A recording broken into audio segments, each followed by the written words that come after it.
be notified whichever time I upload a new video. So stay tuned.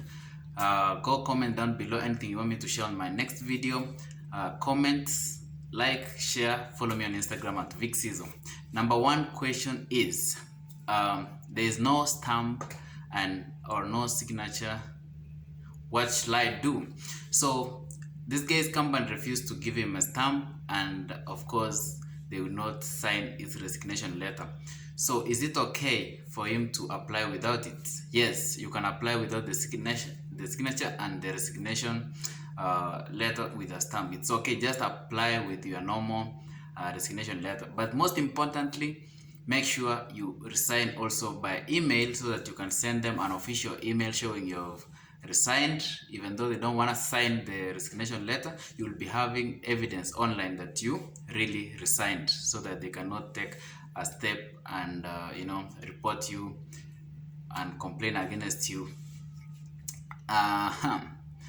Number two is, this guy is saying, after a long time that my employer cancelled my ID, is it possible for me to get a visa to come back to Qatar? So in case your visa has been cancelled and you need to come back to Qatar, like his ID was cancelled and he needs to come back to Qatar, it depends. If you are not given a ban, then you can come back even the following day. But if you are banned from Qatar, the only way is to get a new passport or wait until your ban is over. Ban is mostly 1 year, sometimes 2 years, so that's when you can come. To avoid all that, get a new passport. Disclaimer, that's for me. And then the next question is, I applied on Wednesday and received only the OTP. Is that okay? Yes, as I said, from 1 month ago, now you will not be receiving the second message from ADLSA that shows you have submitted your document successfully. The only thing you will get is the OTP. The next message will only display on the screen on the day of submission, and the EC number will be written there. If you need the EC number, take a screenshot or take a picture of the screen when you have submitted. There will be the EC number there. You can use it to make follow-up. And then the next person is asking, 3 months now I've not received my settlement from my previous employer. I always try to negotiate with them, talk to them. They tell me they'll be paying me next week. Yet it's been so long. Next week until, okay, I understand that. So basically, for you to be given your settlement, the first thing is you must be fully transferred to your new employer or to your new sponsor. Like, you must have received a QID from your new sponsor. That will confirm that you have changed your sponsorship.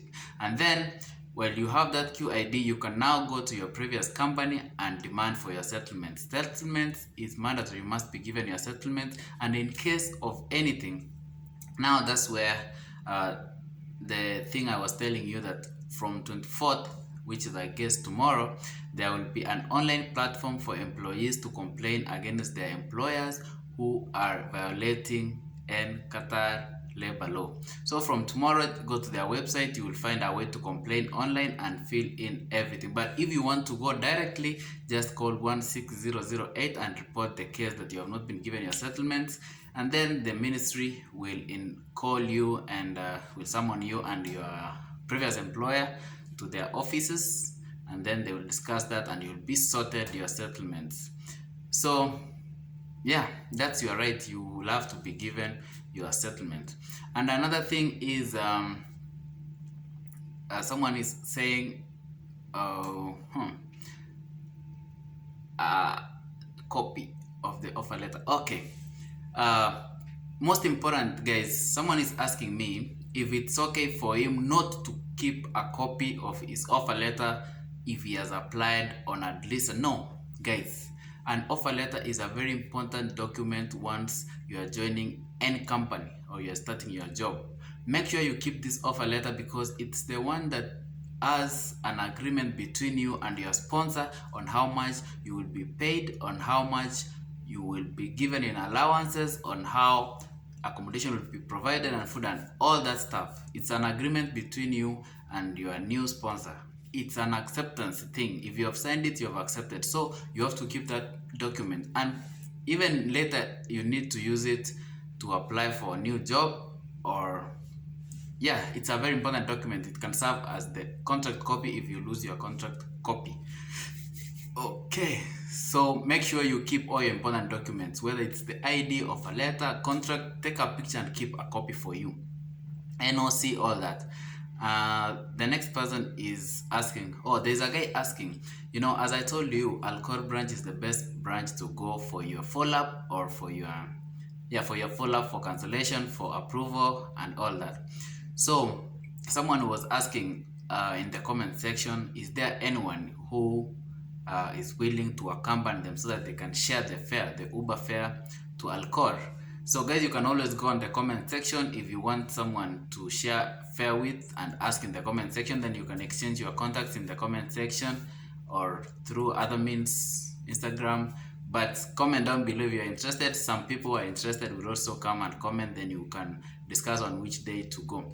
And someone was asking, is it possible for me to send someone to make for me a follow-up? Yeah, because when you're doing follow-up, mostly all you need is the document you need to submit to the security or the person in charge of collecting them at the office, at ADLSA offices. So once you have your QID scanned both sides, your EC number, you have written your phone number, if in case of cancellation you have written an Arabic letter, then you can give someone who is going to that route, and they would submit for you instead of going there, maybe wasting time, or you are not free, you are at work on your shifts and you need to make follow-up. So it's, yeah, you can send someone to make follow-up for you, but be sure it's someone you trust and that person is gonna submit the documents on your behalf. The next person is asking, is QID as expired? I was addressing this issue in my previous video, but I have to repeat it because that's a new comment. I really have to help everyone. So it's saying, his QID is about to expire, and is it possible for him to apply for change of employer if his ID expires soonest? Yeah, you still have 90 days after your QID has expired. It's called grace period. Then after the grace period, you will be required to be penalized 10 Real per day extended in Qatar. So you have 90 days. You don't have to worry about anything, and within those 90 days, inshallah, you will get approved and join a new company. So for all those people's IDs have expired, don't worry about that. Just get an offer letter. Once you have an offer letter and the application has been done online, you don't have to worry about anything. Everything else will be catered for by the government, because you have already applied. You are not in Qatar illegally. They know in the system you cannot even apply for exit notification, since you have something already in progress, in the link, because we are using the same link to apply for everything. And another thing, guys, very important, is please avoid faking documents. Please, that may land you into a serious criminal, and you can even be deported or put into jail, like those people who want to fake their documents. Please don't fake your documents. It's my simple advice to you. And always make sure you stay legit. And for those who are going to make complaints online from tomorrow, make sure your complaint is legit, and even if the government sends inspectors to come and do inspection, they will find it's something that is real. Otherwise, you will be causing a problem for yourself. So let's be true. See you on my next one. Go follow me on Instagram at Vic Seezzo, and like, comment, share. We are growing, fam. See you on the next one. Peace out.